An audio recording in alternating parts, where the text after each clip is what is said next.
You're watching Connecting the Dots, Reliving Northwoods History with Carrie Bladorn. There's a special feeling when you step inside an old library, like walking into a forest just after the snow settles. An idea that took hold over 100 years ago was that people deserve to have knowledge at their fingertips.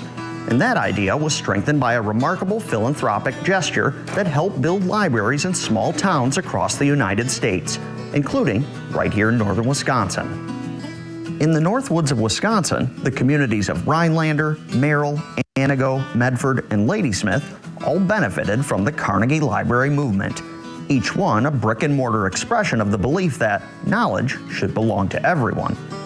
Andrew Carnegie immigrated from Scotland in 1848 and rose from poverty to become one of the richest industrialists of the Gilded Age with his iron and steel company.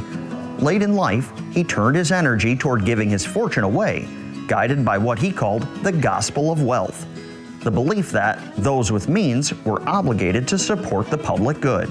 In the last 18 years of his life, he donated more than $350 million, about $6.9 billion today, to causes across the nation.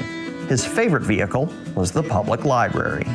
From the 1880s to 1919, Carnegie financed nearly 1,700 public libraries in the United States, including 63 in Wisconsin. The idea was simple. He would fund the construction, and the community would promise to support it through taxation and keep it free and open to all. That model helped solidify what we now consider a cornerstone of American civic life, the public library as an institution. In the early 1900s, Rhinelander received a $15,000 Carnegie grant, thanks in large part to the Rhinelander Women's Club, whose members wrote directly to Andrew Carnegie and pledged the local support needed to secure the funds. Fittingly, the Brown Brothers Lumber Company donated the site the library would be built on. The library opened in 1904 and has served its community for over a century. While additions and renovations have been made over the decades, the Carnegie-era building remains the nucleus of the current library, with much of its original features, including its front entrance intact. South of Rhinelander lies Merrill's Carnegie-funded library, backed by a $17,500 grant from Andrew Carnegie and completed in 1911.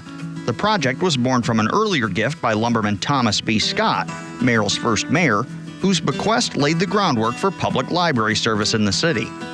The library still bears his name today. Designed by the architectural firm Claude & Stark, the building is listed on the National Registry of Historic Places. More than a century later, the original structure remains in active service as Merrill's public library, making it one of the longest continuously operated Carnegie libraries in the state. Antigo's Carnegie Library opened in 1905, serving the community for nearly a century. When a new library was constructed in the late 90s, the Carnegie Building found a second life as the home of the Langlade County Historical Society Museum, which had occupied a room there since the 30s, a fitting continuation of its role as steward of Antigo and Langlade County's history. Its repurposing reflects one of the quiet strengths of Carnegie architecture. These buildings continue to serve even if they outlive their use as a library.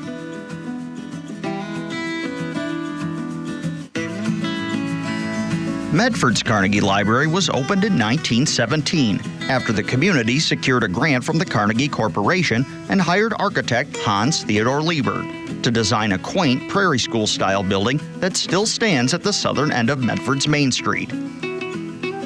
It served as a public library until 1998, when the collection was moved to a new facility.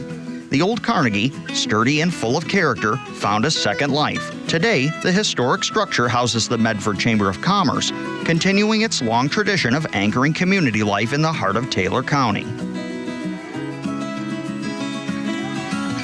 Ladysmith's Carnegie Library was built in 1907 after the community secured a generous grant during the height of the Carnegie Library movement. For decades, it served as the town's center for reading, learning, and public life, its brick architecture standing proudly along the Flambeau River. When library services moved to a modern facility, the historic building was given a new life. The former Carnegie Library operates as a charming boutique hotel, where guests can quite literally spend the night inside a piece of American library history. Carnegie libraries were more than collections of books. They became landmarks of learning. At a time when northern Wisconsin communities were still young and rough around the edges, a library signaled the desire for permanence and cultural growth. They became year-round public gathering spaces, centers for English and citizenship instruction, reading rooms for workers and families, safe havens for children, and meeting halls for community life. For many Northwoods kids, whose parents worked the local farms, forests, and mills, these buildings opened windows into worlds far beyond the pine groves of the Northwoods. More than a century later, most of these Carnegie buildings survive, some still lending books, others reborn as museums or community spaces. So, whether you find yourself walking through Merrill's or Rhinelander's still busy doors, or visiting Anago's museum, or by the historic structures in Medford and Ladysmith, take a moment to appreciate them. These are more than just libraries. They are monuments to a simple, powerful belief that every person deserves the chance to learn, to grow, and to shape their own story. I'm Carrie Bladorn, and you're watching Connecting the Dots, reliving Northwoods history on Newswatch 12.